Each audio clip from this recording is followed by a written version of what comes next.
മലയും ആഴവും ഉള്ളതുകൊണ്ടല്ല, മലയാളുന്നവൻ മലയാളൻ എന്ന്. ഫരിയാദി എന്ന വാക്ക് പേർഷ്യനാണ്. നമ്മൾ പരാതി എന്ന് പറഞ്ഞു. പരാതി എന്ന് പറഞ്ഞാൽ ഇപ്പോൾ അവർക്ക് മനസ്സിലാവില്ല, ഇത് നമ്മുടെ വാക്കാണ്. ഇപ്പോൾ ഏറ്റവും 90 എന്നയാളും 2 വയസ്സായ കുട്ടിയും എനിക്ക് ഫുഡ് കഴിക്കണം എന്നേ പറയും. ഫുഡ് എന്നതിന് മലയാളം എന്താണെന്ന് കുട്ടി മറന്നുപോയി. അന്ന് ഈ കുഞ്ഞുങ്ങൾക്ക് വേണ്ടിയുള്ള എൻ്റെ കരച്ചിലാണ് ആ കവിതയായത്. ഇന്ത്യയിലെ അരി ഇവിടുന്ന് കപ്പലിൽ കയറി അവിടെ പോയത് നമുക്കിപ്പോൾ വ്യക്തമായിട്ട് കാണാം. ഒരു വാക്കിൽ ഒരു ചരിത്രം നടക്കുന്നു. ഒരു ഭാഷ പഠിക്കാൻ ഒരു സമൂഹമാണ് അധ്യാപകർ. 13-ാം നൂറ്റാണ്ട് വരെ നട്ടല് നിവർത്താതെ നിന്നൊരു ഭാഷയാണ് ഇംഗ്ലീഷ്. ഇവിടുന്ന് ചൈനയിലേക്ക് മെഡിസിൻ പഠിക്കാൻ പോകുന്ന കുട്ടികൾ അവിടെ പോയി ചൈനീസും കൂടെ പഠിച്ചിട്ടാണ് പഠിക്കേണ്ടത്. എല്ലാം എല്ലാവർക്കും ഉള്ളതാണ്. വെള്ളത്തിനെന്ത് പറയും? വാട്ടർ. ജലത്തിനെന്ത് പറയും? വാട്ടർ. നീരിനെന്ത് പറയും? വാട്ടർ. ഇതെല്ലാത്തിനും ഒരു വാക്കേ ഇംഗ്ലീഷിനുള്ളൂ. ഇംഗ്ലീഷ് ഒരു മഹത്തായ ഭാഷയാണ്, ഒരു വലിയ ജനതയുടെ ഭാഷയാണ്. അതിനെ ബഹുമാനിക്കണം, എടുക്കുകയും വേണം. പക്ഷേ നമ്മുടേതായിരിക്കണം.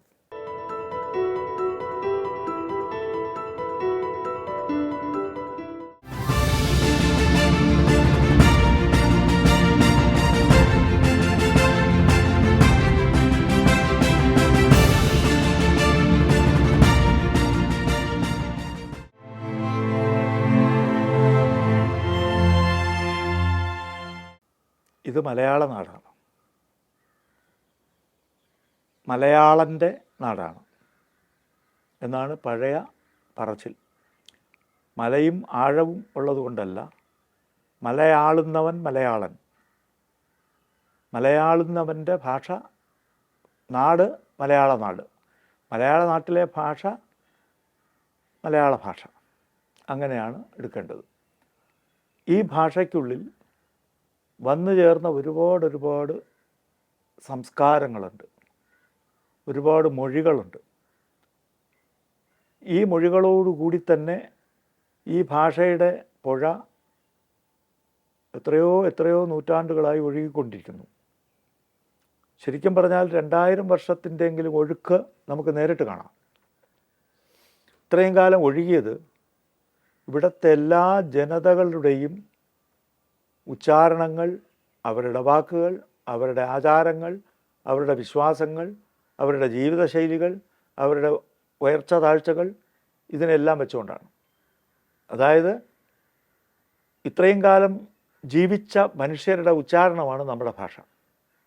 ആ ഉച്ചാരണത്തിൽ കൂടെ ഇത്രയും കാലം ജീവിച്ച ജനതയുടെ ചരിത്രം നമുക്കറിയാം. അതുകൊണ്ട് ഭാഷയിൽ ഓരോ വാക്കും ഓരോ ചരിത്രമാണ്. ഈ ചരിത്രമാണ് ഈ ജനതയെ നിലനിർത്തുന്നത്. ഈ വാക്കില്ലെങ്കിൽ ഈ ചരിത്രമില്ല. ഈ ചരിത്രമാണ് ഈ ജനതയെ ഒരു ജനതയായി നിലനിർത്തുന്നത്. ആ ജനതയ്ക്ക് ആ ജനതയുടേതായ ഒരു ജീവിതമുണ്ട്. ആ ജീവിതത്തിൽ നിന്നാണ് ഈ വാക്ക് വരുന്നത്. അങ്ങനെ പലയിടത്തു നിന്നും വന്ന പല വിധത്തിലുള്ള സമ്പർക്കങ്ങൾ നമ്മുടെ ഭാഷയെ, നമ്മുടെ ജീവിതത്തെ, നമ്മുടെ സ്വപ്നങ്ങളെ വരെ സ്വാധീനിച്ചിട്ടുണ്ട്. അങ്ങനെയുള്ളത് നമ്മുടെ ഭാഷയിൽ അലിഞ്ഞു ചേർന്നപ്പോൾ നമ്മളതിനെ സ്വാഭാവികമായിട്ട് സ്വീകരിച്ചു. അതെല്ലാം നമ്മുടെ വാക്കായി. അതാണ് രീതി. ഇപ്പോൾ പട്ടാളം എന്നൊരു വാക്കുണ്ട്, നമ്മൾ ഉപയോഗിക്കുന്നുണ്ട്. ബറ്റാലിയൻ എന്ന വാക്കാണ് പട്ടാളം നമ്മൾ ഉച്ചരിച്ചാക്കിയത്. ആശുപത്രി എന്നൊരു വാക്കുണ്ട്. ഹോസ്പിറ്റൽ എന്നതിനെ നമ്മൾ ഉച്ചരിച്ചതാണ് ആശുപത്രി എന്ന്. ഇപ്പോൾ ആശുപത്രി ഇംഗ്ലീഷുകാരൻ്റെ വാക്കല്ല, അത് മലയാളിയുടെ വാക്കാണ്, വേറൊരുത്തനും എടുക്കാനൊക്കില്ല. പട്ടാളവും അതുപോലെയാണ്. ഇങ്ങനെ എല്ലാ ഭാഷയിൽ നിന്ന്. ഫരിയാദി എന്ന വാക്ക് പേർഷ്യനാണ്. നമ്മൾ പരാതി എന്ന് പറഞ്ഞു. പരാതി എന്ന് പറഞ്ഞാൽ ഇപ്പോൾ അവർക്ക് മനസ്സിലാവില്ല, ഇത് നമ്മുടെ വാക്കാണ്.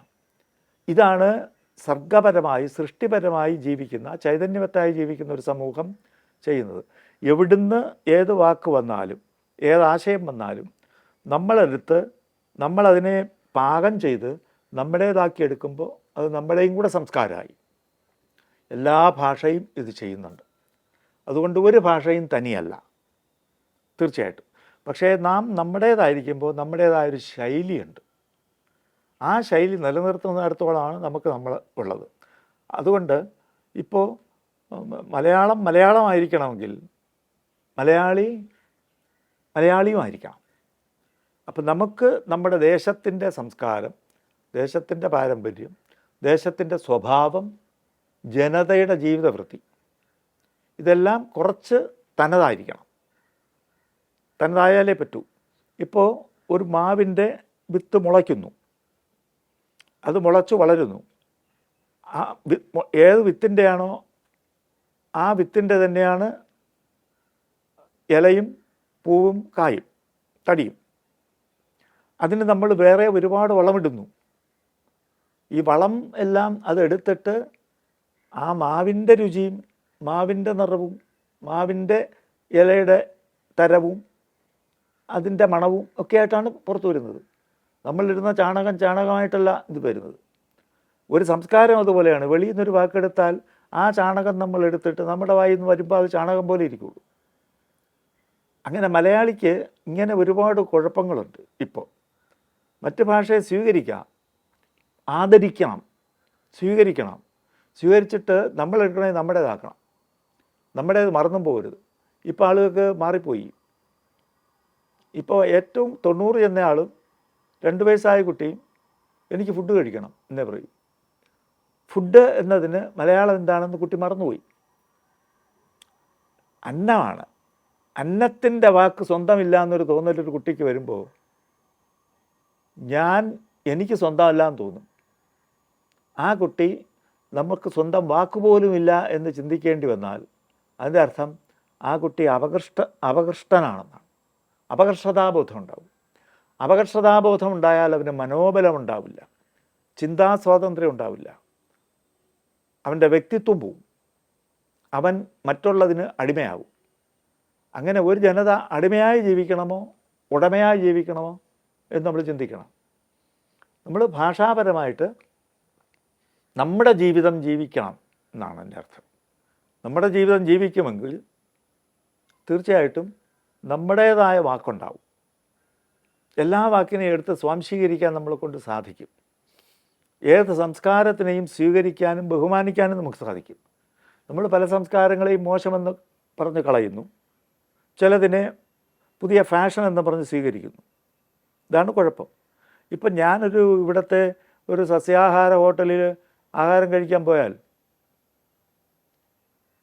അവിടെ നിൽക്കുന്ന പയ്യൻ, വലിയ വിദ്യാഭ്യാസമൊന്നുമില്ലാത്ത പയ്യൻ വന്നെൻ്റെ അടുത്ത് ചോദിക്കും, റോ റൈസ് വേണമോ ബോയിൽഡ് റൈസ് വേണമോ എന്ന് ചോദിക്കും. ഞാനിന്ന് പറയും, റോ റൈസ് കൊണ്ടുപോവാ എന്ന് പറയും. റൈസ് വേണമോ എന്നേ ചോദിക്കൂ, ചോറ് വേണമോ എന്ന് ചോദിക്കില്ല. ചോറിന് നമുക്ക് ചോറെന്നൊരു വാക്കുണ്ട്. ഇംഗ്ലീഷുകാരന് ചോറിനും അരിക്കും റൈസ് എന്നേ ഉള്ളൂ. ആ റൈസ് തന്നെ എങ്ങനെ വന്നു എന്ന് നോക്കണം. റൈസ് എന്ന ഇംഗ്ലീഷുകാരൻ്റെ വാക്ക് അവൻ ഗ്രീക്കിൽ നിന്നെടുത്തതാണ്. ഗ്രീക്കിൽ ഒറൈസ എന്നാണ് അതിന് പറയുക, ഒറൈസ. ഈ ഒറൈസ എടുത്തിട്ട് അവൻ കുറേ തുപ്പൽ പുരട്ടി അതിനെ മാച്ച് ഓയും സായും മാറ്റിയിട്ട് റൈസാക്കി. ഈ ഒറൈസ എന്ന ഗ്രീക്ക് പദം എങ്ങനെ വന്നു? ആ ഗ്രീക്ക് പദം അതിന് മുമ്പുള്ള ഒരു ഗ്രീക്ക് പദത്തിൽ നിന്നാണ് വന്നത്. ഒറിസി എന്നാണ്. ഈ ഒറിസി നമ്മൾ ഇവിടെ എഴുതി ഉച്ചരിച്ചാൽ തമിഴൻ്റെ അരിശി. ഒരരി ഇവിടുന്ന് പോയ കഥ നമുക്ക് മനസ്സിലായില്ലേ? തമിഴ്നാട്ടിലെ അരി അല്ലെങ്കിൽ ഇന്ത്യയിലെ അരി ഇവിടുന്ന് കപ്പലിൽ കയറി അവിടെ പോയത് നമുക്കിപ്പോൾ വ്യക്തമായിട്ട് കാണാം. ഒരു വാക്കിൽ ഒരു ചരിത്രം നടക്കുന്നു. എന്നിട്ട് അറിയാമോ അറിഞ്ഞൂടെ? ഇത് വെച്ച് നമുക്കിപ്പോൾ റൈസ് എന്ന് പറഞ്ഞാൽ മാന്യനാകൂ എന്ന് തോന്നുന്നു. റൈസിനെ വെറുക്കണ്ട, നമ്മുടെ അരിയെ കളയുകയും വേണ്ട. നമ്മൾ മറ്റൊരാളുടെ അയൽവക്കക്കാരനെ സ്നേഹിക്കണം, അവനെ ബഹുമാനിക്കണം, അവനെ സമനായിട്ട് കാണണം. ഇതെല്ലാം ആവശ്യമാണ്. പക്ഷേ തനത് വ്യക്തിത്വം നിലനിർത്തണം. നമ്മുടെ ഭാഷയ്ക്ക് തനത് വ്യക്തിത്വം വേണമെങ്കിൽ ബാല്യം മുതൽ കുട്ടികളുടെ ജീവിത ഭാഷ അതായിരിക്കണം. അങ്ങനെ വരുമ്പോൾ എല്ലാവരുടെ ഭാഷ എവിടുന്ന് വന്നാലും നമുക്ക് സ്വീകരിക്കാൻ പറ്റും. പക്ഷേ നമ്മുടേതാക്കി സ്വാംശീകരിച്ചിട്ട് പറ്റും.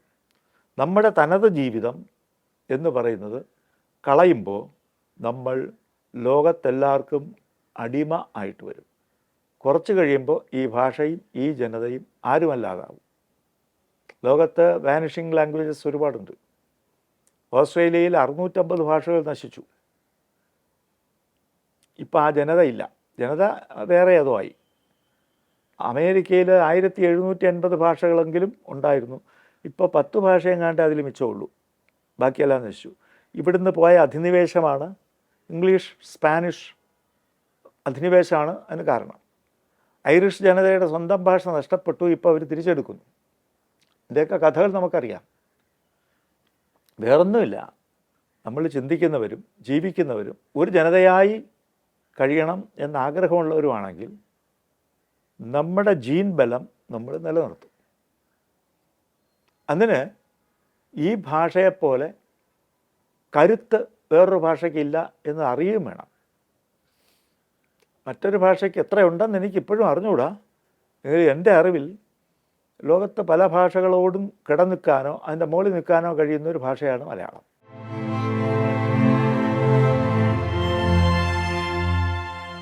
ആ ധാരണ വന്നതിന് കാരണമുണ്ട്. നമുക്കിപ്പോൾ പുതിയ വിജ്ഞാനം എന്ന് പറഞ്ഞ് തന്നതെല്ലാം അവരാണ്. അതിനെയാണ് നമ്മൾ ആശ്രയിക്കേണ്ടി വന്നിട്ടുള്ളത്. ഇംഗ്ലീഷുകാർ ഇവിടെ വിദ്യാഭ്യാസ പദ്ധതികൾ നടപ്പാക്കിയത് ഇവിടുത്തെ സാമാന്യ ജനതയുടെ പുണ്യമാണ്, അതിന് സംശയമില്ല. വലിയ കാര്യമാണ്. മാത്രമല്ല എല്ലാവർക്കും ഒരു ഉണർവുണ്ടാവുകയും ചെയ്തു. അത്രത്തോളം അത് നമുക്ക് ഉപകാരം ചെയ്തു. പക്ഷെ അവർ നടപ്പാക്കിയത് അവരുടെ വിദ്യാഭ്യാസ പദ്ധതിയും അവരുടെ വിജ്ഞാന പദ്ധതിയുമാണ്. അവരുടെ ശാസ്ത്ര പദ്ധതി, അവരുടെ വിജ്ഞാന പദ്ധതി, അവരുടെ അപഗ്രഥന പദ്ധതി, ഇതൊക്കെയാണ് നമുക്ക് തന്നത്. നമ്മുടെ കുട്ടികളും നമ്മളുമൊക്കെ അതാണ് ശീലിച്ചു വന്നത്. അങ്ങനെ ശീലിച്ചു വരുമ്പോൾ നമുക്കതിൽ നിന്ന് മാറാൻ ബുദ്ധിമുട്ടാണ്. അതുകൊണ്ട് അറിവിൻ്റെ ഭാഷ ഇപ്പോൾ ഇംഗ്ലീഷാണെന്നാണ് വെയ്പ്പ്. പക്ഷേ വാസ്തവത്തിൽ അതാണോ? അല്ല. 13-ാം നൂറ്റാണ്ട് വരെ നട്ടല് നിവർത്താതെ നിന്നൊരു ഭാഷയാണ് ഇംഗ്ലീഷ്. അത് ആലോചിച്ച് നോക്കണം. 13-ാം നൂറ്റാണ്ടിന് ശേഷം 14-ാം നൂറ്റാണ്ടൊക്കെ ആയപ്പോൾ അവർക്ക് സ്റ്റാറ്റ്യൂട്ട് ഓഫ് ബ്ലീഡിങ് ഉണ്ടായതിന് ശേഷമാണ് ഇംഗ്ലീഷ് എലിമെൻ്ററി സ്കൂളിൽ പഠിപ്പിക്കാൻ തുടങ്ങിയത്. അതിന് ശേഷമാണ് ഇംഗ്ലീഷ് രക്ഷപ്പെട്ടത്. അതുകൊണ്ട് ഇംഗ്ലീഷ് രക്ഷപ്പെട്ടു. അതുവരെ നോർമൻഡി ഫ്രഞ്ച് പഠിച്ചുകൊണ്ടിരുന്നവരാണ്. സ്വന്തം ഭാഷ വേണം എന്ന് തോന്നിയപ്പോൾ അവർക്ക് സാധിച്ചു. ഇംഗ്ലീഷ് ആവുന്നതിന് ഒരു കുഴപ്പമില്ല എന്ന് തന്നെ നമുക്ക് പറയാം, സമ്മതിക്കാം. ഇംഗ്ലീഷും പഠിക്കാം, ഇംഗ്ലീഷ് പഠിക്കുകയും ഇംഗ്ലീഷിൽ നിന്ന് എടുക്കുകയും ചെയ്യാം. പക്ഷേ ഇംഗ്ലീഷ് അല്ല ഇന്ന് ലോകത്ത് ഏറ്റവും കൂടുതൽ സംസാരിക്കപ്പെടുന്ന ഭാഷ എന്നത് നമ്മളറിയണം. ഇംഗ്ലീഷല്ല.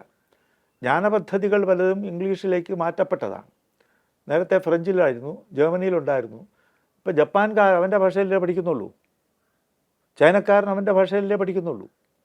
ഇവിടുന്ന് ചൈനയിലേക്ക് മെഡിസിൻ പഠിക്കാൻ പോകുന്ന കുട്ടികൾ അവിടെ പോയി ചൈനീസും കൂടെ പഠിച്ചിട്ടാണ് പഠിക്കേണ്ടത്. അത് വേണം. നമുക്കിവിടെ മലയാളം പഠിക്കാൻ പറഞ്ഞാൽ കുട്ടി താല്പര്യപ്പെടുന്നില്ല. നമുക്ക് എല്ലാ ഭാഷയിൽ നിന്നും അറിവെടുക്കാം, സംശയമില്ല. പക്ഷെ വേറൊരു കാര്യമുണ്ട്, അത് നമ്മൾ ശ്രദ്ധിക്കാതിരിക്കരുത്. ഈ പറയുന്ന ജ്ഞാനങ്ങളിൽ അടിസ്ഥാന ജ്ഞാനങ്ങൾ ഭൂരിപക്ഷവും ലോകത്ത് ഏറ്റവും ആദ്യം ഉണ്ടായ നാടുകളിലൊന്ന് നമ്മുടെ നാടാണ്. ഗണിതശാസ്ത്രം, സംഗീതശാസ്ത്രം, തത്വശാസ്ത്രം, ദർശനം, ആയുർവേദം പോലുള്ള വൈദ്യശാസ്ത്രം, ഇതെല്ലാം ഇവിടുത്തെ ഭാഷയിലാണ് ആദ്യം ഉണ്ടായത്. ഇവിടെ ആയുർവേദം ഉണ്ടാകുന്ന കാലത്ത് മറ്റവർക്ക് ഏത് പച്ചില എങ്ങനെ ഉപയോഗിക്കണം, ഏത് രാസവസ്തു ഉപയോഗിക്കണം എന്ന് അറിഞ്ഞുകൂടായിരുന്നു. ആയുർവേദത്തിന്, അതായത് വൈദ്യശാസ്ത്രത്തിൻ്റെ ഭൂമി ഇവിടെയാണ്. ഭാഷാശാസ്ത്രം ഉണ്ടായത് ഇവിടെയാണ്. ആ ഭാഷാശാസ്ത്രത്തിനെ ഇംഗ്ലീഷുകാരനെടുത്ത് അവൻ്റെ നാവിലിട്ട് അവൻ്റെ രുചി ഒപ്പിച്ച് നമുക്ക് തന്നപ്പോൾ നമുക്കത് രുചിയായി. ഇംഗ്ലീഷുകാരായിട്ടുള്ള ചില പണ്ഡിതന്മാരെഴുതിയിട്ടുണ്ട്, 19-ാം നൂറ്റാണ്ടിൽ സംസ്കൃതം പഠിച്ചിട്ട് അതിൽ നിന്ന് ആണ് ശിക്ഷാസമ്പ്രദായം എന്തെന്ന് പഠിച്ചത്. അങ്ങനെയാണ് ഫൊണറ്റിക്സ് അവർ രൂപീകരിച്ചത്. അതിന് 3000 വർഷം മുമ്പ് ഇവിടെ ഫൊണറ്റിക്സ് ഉണ്ട്. ഇപ്പോൾ ഫൊണറ്റിക്സ് ഉൾപ്പെടെയുള്ളത് പഠിക്കാൻ ഇംഗ്ലീഷുകാരനെ പ്രേരിപ്പിച്ചത് നമ്മുടെ ശാസ്ത്രമാണ്. നമ്മളത് മറന്നുപോയി. ഇപ്പോൾ പൈഥാഗോറസിൻ്റെ സിദ്ധാന്തം നമ്മൾ കുട്ടികളെ പഠിപ്പിക്കുന്നുണ്ട്. ഈ പൈഥാഗോറസിൻ്റെ സിദ്ധാന്തം പൈഥാഗോറസ് എവിടുന്ന് പഠിച്ചു? തക്ഷശിലയിൽ വന്നിട്ട് പഠിച്ചു. എവിടുന്ന്? ഇങ്ങനെ ബൗദ്ധായന ശുൽബസൂത്രം എന്ന് പറയുന്ന ഒരെണ്ണമുണ്ട്, അത് പഠിച്ചിട്ടാണ്. നമ്മൾ നമ്മുടെ അടിസ്ഥാനം വിട്ടു. ഏതുപോലെ? ഇംഗ്ലീഷുകാരൻ വന്നതിന് ശേഷം നമ്മുടെ ഉടുപ്പ് വരെ മാറി. അതുപോലെ അത് ഗാന്ധിക്ക് മനസ്സിലായി. ഇംഗ്ലീഷുകാരെ എന്ത് ചെയ്തു? ഇംഗ്ലീഷുകാരൻ നമ്മുടെ നൂല് കൊണ്ടുപോയി, നമ്മുടെ പഞ്ഞി കൊണ്ടുപോയി, അവൻ്റെ മില്ലിൽ തുണിയാക്കി ഇവിടെ കൊണ്ടുവന്ന് നമുക്ക് വലിയ വിലയ്ക്ക് വിറ്റു. ഇംഗ്ലീഷുകാരൻ്റെ ഉടുപ്പാണ് നമ്മൾ അഭിമാനിക്കുകയും ചെയ്തു. അത് അവൻ നെയ്തതാണ്.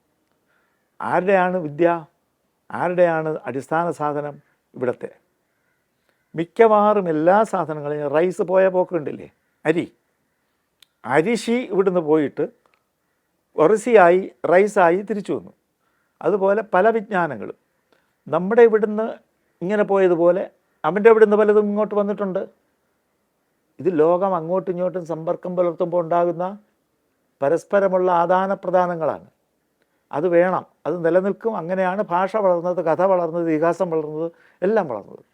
ദർശനങ്ങൾ വളരെ അതുവരെ വളർന്നതാണ്. മിനാണ്ടർ എന്ന് പറയുന്ന ഗ്രീക്കുകാരൻ ബുദ്ധമതം സ്വീകരിച്ചപ്പോൾ നമ്മുടെ ദർശനങ്ങൾ ഒരുപാട് അവർ സ്വീകരിച്ചില്ലേ? പിന്നീട് അവരുടെ നോസ്റ്റിക്സ് എന്ന് പറയുന്ന ആളുകളുടെ ദർശനമായിട്ടത് വന്നില്ലേ? ഒരു കുഴപ്പമില്ല, എല്ലാം എല്ലാവർക്കും ഉള്ളതാണ്. എൻ്റെ അഭിപ്രായം ഇതാണ്, എല്ലാം എല്ലാവർക്കും ഉള്ളതാണ്. എടുക്കാം, പേറ്റൻ്റ് ഒന്നും വയ്ക്കണ്ട, പക്ഷേ അവനവനായിരിക്കണം. ഇതാണ് മലയാള ഭാഷയെ സംബന്ധിച്ച്, മലയാള വ്യക്തിത്വത്തിനെക്കുറിച്ചും എനിക്ക് പറയാനുള്ളത്. ഞാൻ പറഞ്ഞു വന്ന വേറൊരു കാര്യമുണ്ട്. നമ്മുടെ ഭാഷ വളരെ കരുത്തുള്ള ഭാഷയാണ്. കുട്ടികൾക്ക് നമ്മളിത് പറഞ്ഞു കൊടുക്കുന്നില്ല, നമ്മളും ഓർമ്മിക്കുന്നില്ല. ഞാൻ ഇംഗ്ലീഷ് ഭാഷയെ പഠിക്കുന്ന കുട്ടികളോടും ഇംഗ്ലീഷ് പഠിപ്പിക്കുന്ന അധ്യാപകരോടും ചേർത്ത് ചോദിച്ചിട്ടുണ്ട്, വെള്ളത്തിനെന്ത് പറയും? വാട്ടർ. ജലത്തിനെന്ത് പറയും? വാട്ടർ. നീരിനെന്ത് പറയും? വാട്ടർ. ഇതെല്ലാത്തിനും ഒരു വാക്കേ ഇംഗ്ലീഷിനുള്ളൂ. നമുക്കാണെങ്കിലോ ഇത് പഠിക്കാത്ത കുട്ടികൾ ചോദിച്ചാലും വെള്ളമെന്നും ജലമെന്നും തണ്ണീരെന്നും പറയില്ലേ? 3 വാക്കെങ്കിലും അവനറിയാം കുറഞ്ഞത്. പിന്നെ അതുകൂടാതെ ആണെങ്കിൽ അംബോർണ സ്തോയവാനീയ നീര ക്ഷീരാമ്പ് ശമ്പരം ജീവനം ഭുവനം വനം സലീലം ഉദകം തുടങ്ങി ഒരുപാട് വാക്ക് പറയാം. ഒരു വസ്തുവിനോ ഒരാശയത്തിനോ ഒരുപാട് വാക്കുകൾ ഉണ്ടാക്കാൻ നമുക്ക് സാധിക്കും. ഇംഗ്ലീഷുകാരന് അത്രയും വേണ്ടി വന്നില്ല. അവൻ ദരിദ്രനാണെന്ന് ഞാൻ പറയുന്നില്ല. അതുപോലെ തന്നെ ഒരുപാട് വാക്കുകളുണ്ട്. ഇതേപോലെ തന്നെ ആകാശം, കുട്ടികളുടെ ഞാൻ ചോദിക്കും, ആകാശത്തിന് സ്കൈ എന്നൊരു വാക്കേ ഇംഗ്ലീഷിലുള്ളൂ. പിന്നെ അരിച്ചു പറക്കി നോക്കിയാൽ പണ്ടത്തെ ഗ്രീക്കിൽ നിന്ന് വന്ന വെൽക്കിൻ എന്നൊരു വാക്കും കൂടെ ഉണ്ട്, അത്രയേ ഉള്ളൂ. പക്ഷേ അതുകൊണ്ട് വള്ളത്തോൾ എഴുതിയ വാനമേ ഗഗനമേ വ്യോമമേ സുരസിദ്ധസ്ഥാനമേ വിഹായസേ നഭസേ നമസ്കാരം എന്നത് ഇതുപോലെ ട്രാൻസ്ലേറ്റ് ചെയ്യാൻ ഇംഗ്ലീഷുകാരന് പറ്റുമോ? ഇല്ല. ഇത് ഇത്രയും ചെറിയ ഉദാഹരണം വെച്ചിട്ട് തന്നെ പറയാം, നമുക്ക് ഭാഷയ്ക്ക് കരുത്ത് കൂടുതലുണ്ട്, സമ്പത്ത് കൂടുതലുണ്ട്, താളം കൂടുതലുണ്ട്, ഒഴുക്ക് കൂടുതലുണ്ട്, ലയം കൂടുതലുണ്ട്. ഇംഗ്ലീഷിനേക്കാളും സംഗീതവുമുണ്ട്. ഞാൻ ഇംഗ്ലീഷുമായിട്ട് മല്ലിടാൻ പറയുകയല്ല. ഇംഗ്ലീഷ് മഹത്തായ ഭാഷയാണ്, വലിയ ജനതയുടെ ഭാഷയാണ്. അതിനെ ബഹുമാനിക്കണം, എടുക്കുകയും വേണം. പക്ഷേ നമ്മുടേതായിരിക്കണം. അങ്ങനെ ഒരു ജനതയെ നിർത്താൻ സാധിക്കുമ്പോഴാണ് ഭാഷയും സംസ്കാരവും നിൽക്കുന്നത്. നമ്മുടെ ജനതയുടെ ജീവിതമാണ് നമ്മൾ നോക്കേണ്ടത്.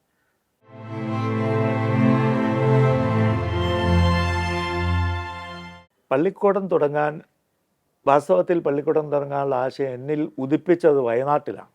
ഒരാൾ KJ ബേബി എന്നൊരാളുണ്ടായിരുന്നു. ബേബിയുടെ കനവിൽ ഞാനും PK ഉത്തമനും കൂടെ പോയി. അവിടെ ചെന്നപ്പോൾ കനവിലെ കുട്ടികൾ കൂടുതലും ആദിവാസി കുട്ടികളാണ്. ആ കുട്ടികൾ തന്നെ ഞങ്ങളുടെ അടുത്ത് വന്ന് എല്ലാ നല്ല രീതിയിലും ഞങ്ങളെ സഹായിക്കുകയും പരിചരിക്കുകയും സ്നേഹിക്കുകയും ഒക്കെ ചെയ്യുന്നത് കണ്ടു. അപ്പോൾ അവരുടെ വിശദാംശം ചോദിച്ചു. അവർ പുതിയ വിദ്യാഭ്യാസം എല്ലാം ഉള്ളവരാണ്.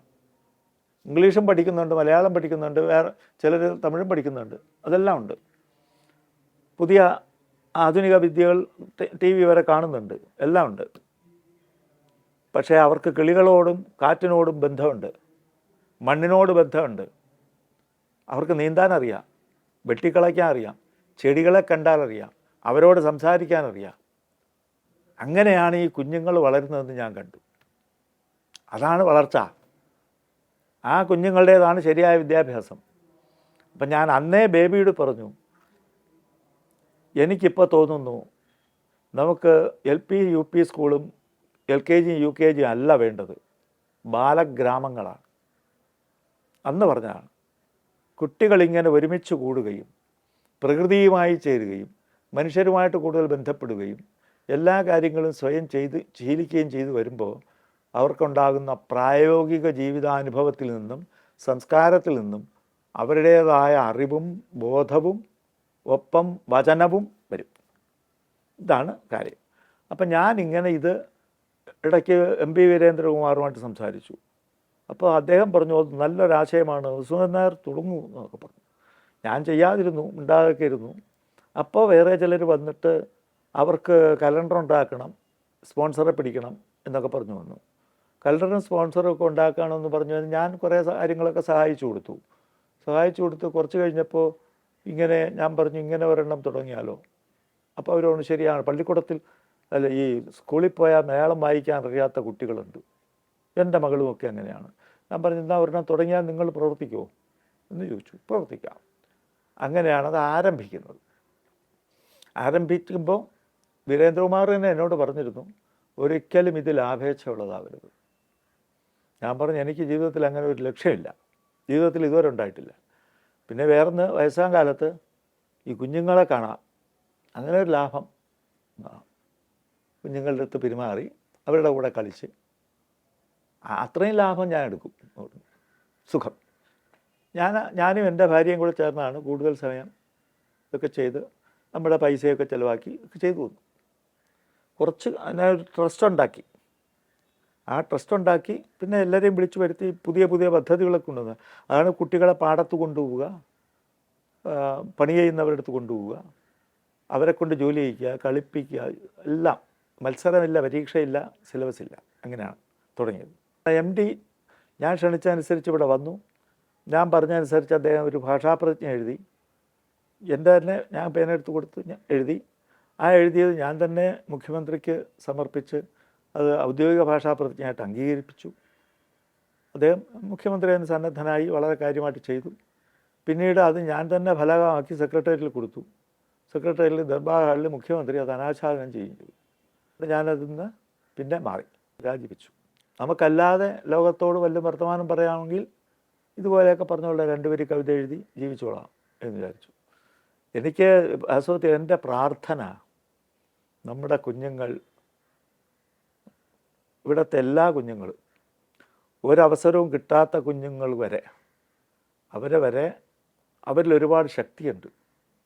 അത്തരം കുഞ്ഞുങ്ങളെയെല്ലാം ഒരുപോലെ ഇങ്ങനെ വളർത്തി വരികയും അവർ വളർന്നിട്ട് ഈ ലോകം കുറേ കൂടെ ഭദ്രമാവുകയും ചെയ്യണം. അത് എൻ്റെ വലിയ സ്വപ്നമാണ്. ആ സ്വപ്നം പണ്ടേ ഉണ്ടായിരുന്നു. 1987 ഞാൻ സന്താനഗോപാലം എന്ന കവിത എഴുതും. അന്ന് ഈ കുഞ്ഞുങ്ങൾക്ക് വേണ്ടിയുള്ള എൻ്റെ കരച്ചിലാണ് ആ കവിതയായത്. ഒരുപാട് തീറ്റ കൊടുത്തും വാത്സല്യം കൊടുത്തും നശിപ്പിക്കപ്പെടുന്ന കുട്ടികൾ, മതിപ്പിച്ച് നശിപ്പിക്കപ്പെടുന്ന കുട്ടികൾ, അന്നമില്ലാത്ത കുട്ടികൾ, ചൂഷണം ചെയ്യപ്പെടുന്ന കുട്ടികൾ, വലിച്ചെറിയപ്പെടുന്ന കുട്ടികൾ, ലോകത്ത് ഒരുപാട് കുഞ്ഞുങ്ങൾ പല വിധത്തിൽ ദുരുപയോഗം ചെയ്യപ്പെടുന്നുണ്ട്. അത് എല്ലാ കുഞ്ഞും ദേവാവതാരമാണ്. ഗുരുവായൂർ ക്ഷേത്രത്തിൻ്റെ മുമ്പിൽ ചെന്ന് നിന്ന് അമ്പലത്തിൻ്റെ പുറത്ത് ഉണ്ണിക്കണ്ണന്മാർ തെണ്ടി നടക്കുന്നു. അതെല്ലാം ഉണ്ണികൃഷ്ണന്മാരാണ് എന്ന് പറഞ്ഞിട്ട്, അകത്തിരിക്കുന്ന ഉണ്ണികൃഷ്ണനല്ല, പുറത്തിരിക്കുന്ന ഉണ്ണികൃഷ്ണന് വേണ്ടിയിട്ട്, പുറത്ത് നടക്കുന്ന തെണ്ടുന്ന ഉണ്ണികൃഷ്ണന്മാർക്ക് വേണ്ടിയിട്ടാണ് ഈ കവിത എന്ന് പറഞ്ഞിട്ട് ഞാൻ ഈ കവിത അവതരിപ്പിച്ചിട്ടുണ്ട് ആദ്യം. അങ്ങനെ ചെയ്തത് നമ്മുടെ നാടിൻ്റെ കുഞ്ഞുങ്ങളാണ് നാടിൻ്റെ അടുത്ത സൂര്യന്മാർ. അവരെല്ലാവരും ഒരു കുട്ടി പോലും തെറ്റുപോകരുത്. പ്രകൃത്യാ അങ്ങനെ വന്നുപോയ കുട്ടികളുണ്ട്. അവരെ നോക്കുന്നത് നമ്മുടെ ധർമ്മമാണ്, കടമയാണ്. പക്ഷെ ബാക്കി എല്ലാ കുഞ്ഞുങ്ങൾക്കും തുല്യാവസരം കൊടുക്കുകയും എല്ലാവരെയും ഒരുപോലെ പോഷിപ്പിക്കുകയും വേണം.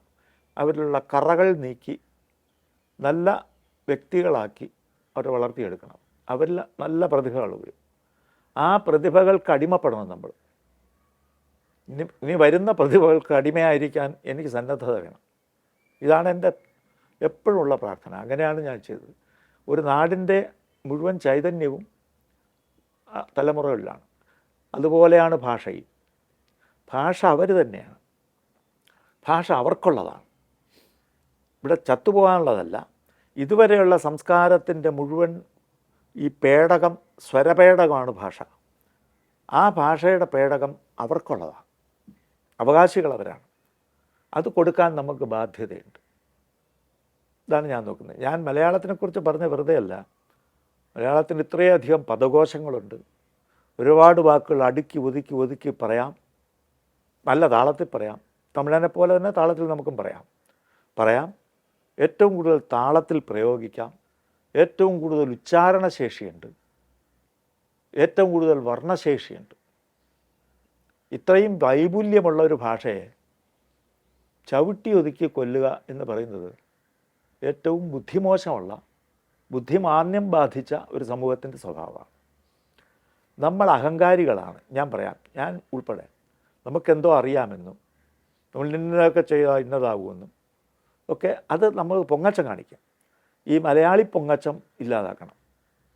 ആദ്യം മലയാളികളെല്ലാവരും ഒരേ തരത്തിൽ സമാനന്മാരാണെന്ന ബോധത്തോടെ സാഹോദര്യത്തോടെ കഴിയാൻ തുടങ്ങിയാൽ നമുക്ക് ഈ എല്ലാ ശക്തികളും വീണ്ടും കിട്ടും. ലോകത്തിനെ എല്ലാം ബഹുമാനിച്ചുകൊണ്ടും അവിടെ നിന്നെല്ലാം എടുത്തുകൊണ്ടും നമുക്ക് നമ്മുടെ മൊഴിയിൽ സംസാരിക്കാം. എന്തു പറഞ്ഞാലും ഒരു വ്യക്തിക്കൊരു സ്വരമുണ്ട്. നിങ്ങളുടെ സ്വരം എനിക്ക് കിട്ടില്ല, അനുകരിക്കാമെങ്കിലും. നിങ്ങളുടെ നടത്ത എനിക്ക് കിട്ടില്ല, കുറേയൊക്കെ അനുകരിക്കാമെങ്കിലും. ആ നടത്ത പോലെ, നമ്മുടെ നോക്ക് പോലെ, നമ്മുടെ ഇരിപ്പ് പോലെ, നമ്മുടെ ചിരി പോലെ, നമ്മുടെ സ്വരം വ്യക്തിത്വമാണ്. അത് ഒരു ദേശത്തിൻ്റെ സ്വരത്തിനും വ്യക്തിത്വമുണ്ട്. മലയാളിയുടെ സ്വരത്തിനൊരു വ്യക്തിത്വമുണ്ട്. ആ ഒരു വ്യക്തിത്വം ഉള്ളപ്പോൾ നമ്മളെല്ലാം മലയാളികളാകും. ആ വ്യക്തിത്വം നമ്മൾ അറിയണം. ഭേദങ്ങൾ ഒരുപാടുണ്ട്, ശരിയാണ്. അത് വളരെ അടുത്തറിയണം. ഇത് ഏറ്റവും നല്ല മനഃശാസ്ത്രപരമായ കാര്യമാണ്. എല്ലാ മനസ്സുകളിലും ഒരേ തരംഗം വ്യാപിക്കുന്നുണ്ട്. അവിടെ ചെറിയ ഭേദങ്ങൾ മാത്രമേ ഉള്ളൂ ഉച്ചാരണത്തിൽ. അത് ഇന്ത്യ മുഴുവൻ എടുത്താലും ലോകം മുഴുവൻ എടുത്താലും ഉണ്ട്. ലോകം മുഴുവൻ എടുത്തു നോക്കൂ. ഒരേ ആശയം, ഏതാണ്ട് ഒരേ ഉച്ചാരണം, അല്ലെങ്കിൽ ചെറിയ വ്യത്യാസമുള്ള ഉച്ചാരണം. ഇത്രേ എല്ലായിടത്തും ഉള്ളൂ. ലിപിയിലും അതെ. ലോകം മുഴുവൻ ഒറ്റ സാഹോദര്യത്തിൽ അടങ്ങിയതാണെന്ന് തെളിയിക്കാനും ഭാഷ മതി. അങ്ങനെ ഭാഷാവിദഗ്ധരും സാമൂഹ്യ ചിന്തകരും പ്രവർത്തിക്കണം. ഇതാണ് എൻ്റെ തോന്നൽ. നിങ്ങൾ സംഗീതം നോക്കൂ. നല്ല സംഗീതം ഇംഗ്ലീഷിൽ കേട്ടാലും ജർമ്മനിൽ കേട്ടാലും ചൈനീസിൽ കേട്ടാലും മലയാളത്തിൽ കേട്ടാലും നമുക്ക് ഇഷ്ടപ്പെടും. ഒരു സംശയമില്ല. അതിലെ വാക്കുകളല്ല, അതിൻ്റെ ടോൺ അല്ലേ, അതിൻ്റെ ഈണം ഇഷ്ടപ്പെടും. ഈണം എല്ലാത്തിനും ഉള്ളതാണ്. ഈണം വികാരമാണ്. ആ വികാരം തന്നെയാണ് ഭാഷയായത്. ചെറിയ ചെറിയ വ്യത്യാസം വരും. എൻ്റെ വികാരമാണ് എൻ്റെ ഭാഷയായത്. അതാണ് കാര്യം. ആ വികാരത്തിൻ്റെ ഭാഷ ഒരു സമൂഹം ഒരുമിച്ചുള്ളതാണ്. അതുകൊണ്ടാണ് പെട്ടെന്ന് 2 വയസ്സാകുമ്പോഴേ കുട്ടിക്ക് ഭാഷ മനസ്സിലാകുന്നത്. 15 വർഷം മലയാളം പഠിച്ചിട്ട് മലയാളം അറിഞ്ഞുകൂടാത്തവരുണ്ട്. പക്ഷേ 2 വയസ്സിന് താഴെയുള്ള കുട്ടി മലയാളത്തിൽ വ്യാകരണത്തെറ്റില്ലാതെ സംസാരിക്കും. ആ കുട്ടി എൻ്റെ പെൻസിൽ മോട്ടിച്ചു. വ്യാകരണത്തെറ്റുണ്ടോ? ഇല്ല. ഇത് പറയാൻ കുട്ടിക്കറിയാം. മുറ്റുവിനെയും പറ്റുവിനെയും ഒന്നും പഠിക്കണ്ട. ഒരു ഭാഷ പഠിക്കാൻ ഒരു സമൂഹമാണ് അധ്യാപകർ. അമ്മയും അച്ഛനും കുടുംബവും സമൂഹവും. ആ സമൂഹത്തിൻ്റേതാണ് ഭാഷ എന്ന മഹത്തായ ധനം. അത് നഷ്ടപ്പെടുത്തരുത്. അപ്പോൾ അത്രയാണ് ഈ വിഷയത്തെക്കുറിച്ച് എനിക്ക് ഓടിച്ച് പറയാനുള്ളത്.